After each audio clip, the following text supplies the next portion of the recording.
प्रभु यीशु के नाम की महिमा हो। आप सभी को जय मसीह के। दैनिक एक मिशनरी जीवन। एक बार फिर मैं आपका स्वागत करती हूँ एक नई मिशनरी के साथ। आज की मिशनरी में हम ध्यान देंगे ऐसाक मैसन के बारे में। जन्म 1870, मृत्यु 1939, मूल स्थान लीड्स, इंग्लैंड, दर्शन चीन। आइए ध्यान देते हैं। ऐसाक मिशन जॉर्ज फॉक्स द्वारा शुरू की गई रिलीजियस सोसाइटी ऑफ फ्रेंड्स के सदस्य थे। अपनी युवावस्था में मिशन एक हठी व्यक्ति थे और उन्हें संभालना मुश्किल था, लेकिन कैरोलिन साउथ हॉल जैसे रिलीजियस सोसाइटी ऑफ फ्रेंड्स के अपने साथी सदस्यों के प्रभाव में मिशन एक विनम्र और वफादार व्यक्ति बन गए। वे लीड्स में लोहे के ढलाई कार का काम करते थे और अपने खाली समय में उन्होंने अपनी पढ़ाई पूरी की। कैरोलिन साउथ हॉल और कुछ अन्य लोगों से प्रेरित होकर मिशन ने चीन में सेवा करने के लिए फ्रेंड्स फॉरेन मिशनरी एसोसिएशन की ओर से अपनी सेवाएं देने की पेशकश की। एस्थेर बेकविथ से अपनी शादी के बाद वे जोड़ा 1894 में चीन पहुंचे। वहां वे शेखवान प्रांत में बस गए और शीहोंग और स्विंग में अग्रिम मिशनरी काम किए।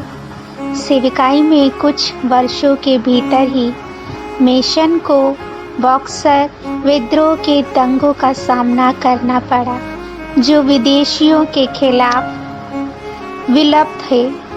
कई मिशनरियों ने अपने मिशन स्टेशनों को छोड़कर कुछ समय के लिए दूसरे देशों में शरण ली, लेकिन मिशन और उनकी पत्नी ने भयानक बॉक्सर विद्रोह और शिनाई क्रांति का भी धैर्यपूर्वक सामना किया। मिशन ने जल्दी से चीनी में महारत हासिल कर ली और सुसमाचार का प्रचार करते हुए बहुत यात्रा की। वे विशेष रूप से चीनी मुसलमानों के जीवन में रुचि रखे और अपनी यात्रा के दौरान उनके जीवन का विस्तार से दस्तावेजीकरण किया।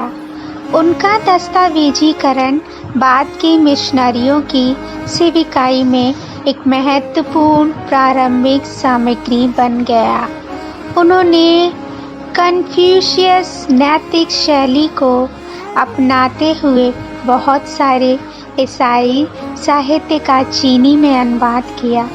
उन्होंने गुप्त ईसाई विचारों के साथ शेक्सपियर की कहानियों को दोबारा लिखा और ईसाई नैतिकता से संबंधित विषयों जैसे कि दया, क्षमा और न्याय पर प्रकाश डाला।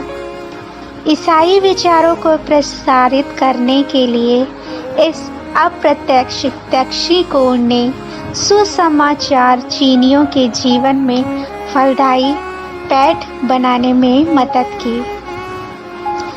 पश्चिमी चीन में 22 वर्षों के बाद मिशन संगाई चले गए और अपनी अनुवादित कार्यों को प्रकाशित करने पर ध्यान केंद्रित किया। उन्होंने दर्जनों ईसाई किताबें और पर्चे प्रकाशित किए और बाइबल के एक चीनी शब्दकोश को संकलित करने में मदद की। एक मिशनरी और अनुवादक के रूप में एक आकर्षक जीवन यात्रा के बाद उन्होंने 1939 में महिमा प्रवेश किया। प्रिय, क्या आप मसीह अनुवादक सेविकाई के लिए प्रार्थना कर रहे हैं और भाग ले रहे हैं?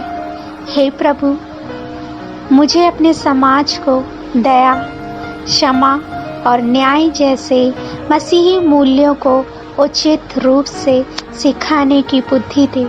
आमीन। परमपिता परमेश्वर आप सभी को आशीषित करे।